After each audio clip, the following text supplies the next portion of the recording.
está viajando pelas ondas da FM Cultura 87.9. Você está no programa Revista em Foco com o seu comunicador Erlito Freire. Estamos entrevistando o professor de Direito Ambiental e também vereador de Fortaleza, João Alfredo.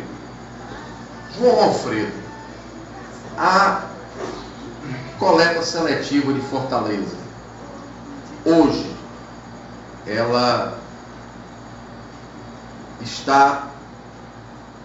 deixa a desejar? Ela não existe. Ela não existe? Ela não existe. Elito, ela não existe. Na verdade, é chato você falar isso, parece ser uma implicância, mas não é.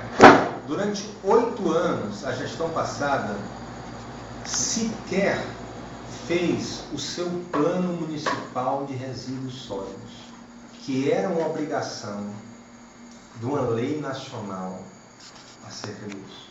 Vou dar um exemplo pequeno, para você ter uma ideia.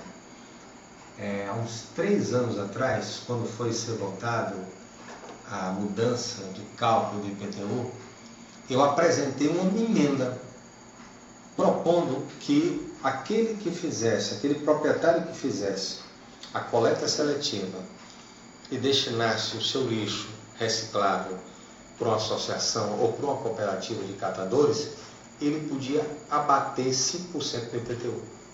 Pouca coisa no IPTU, mas era uma forma da gente já ir mexendo com isso. É um incentivo. Era um incentivo. Apesar que deve ser uma obrigação do cidadão. Exatamente. Mas era uma forma de incentivar, era uma forma de mobilizar. Né? E a prefeitura, veja, foi aprovado. O que a prefeitura tinha que ter feito? Um decreto regulamentando isso. Ou seja, dizendo quais são as associações e cooperativas de catadores que estão habilitadas, cadastrando as propriedades e vendo como é que esse processo se daria, entendeu?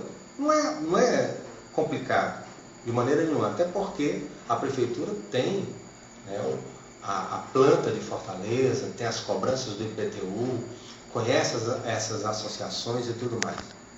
Isso não foi feito. Estou dizendo alguma coisa que podia ter sido feito pequeno. Para não falar do resto. Por quê? Porque você tem coleta seletiva? Tem.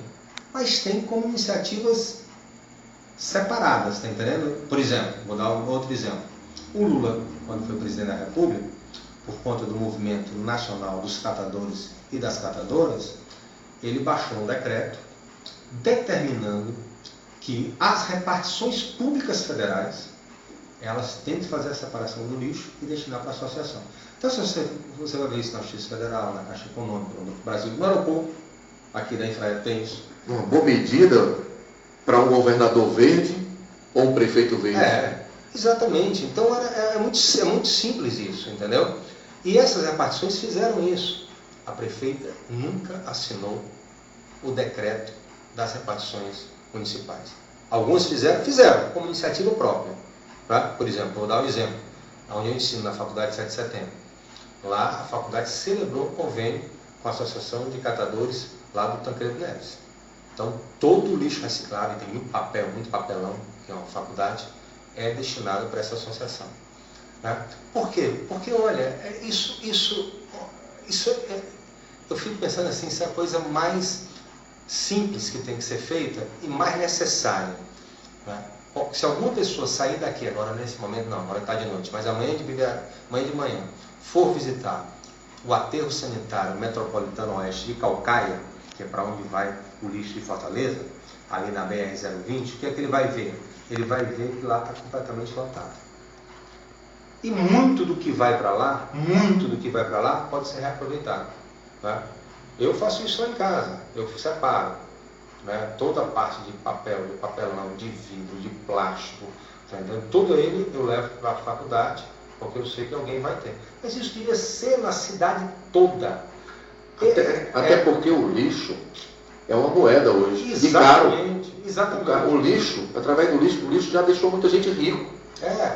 Você pegar alumínio, no Brasil deu certo, alumínio.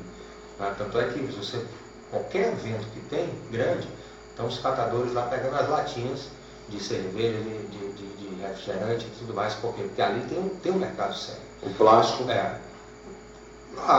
Tem todas as outras, né? Porque, na verdade, o que você tem que ver com isso?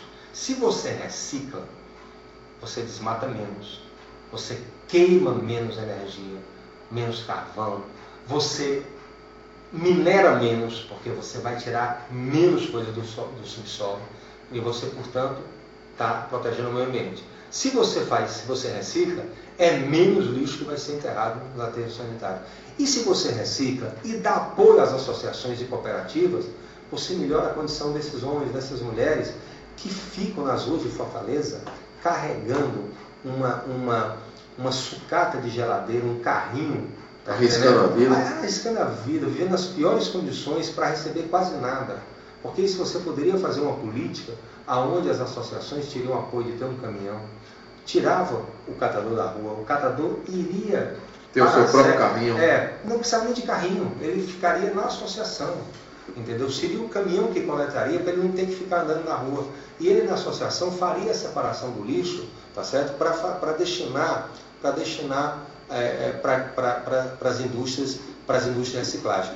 Agora, a prefeitura vai ter que fazer, porque se nesse ano não ficar pronto, o próprio município não vai ter acesso a verbas federais, tá certo? Então isso é uma lei, João? É uma lei federal. A lei federal do Plano Nacional de Resíduos Sólidos, né, que determina, inclusive, que as empresas que produzem o lixo, elas também são responsáveis por essa coleta. Então tem que ter uma fiscalização muito grande, porque você vai separando o lixo de acordo com o gerador, né? Então a empresa gera, que é o seguinte, tem que entender o seguinte: quem produziu esse papel, tá certo?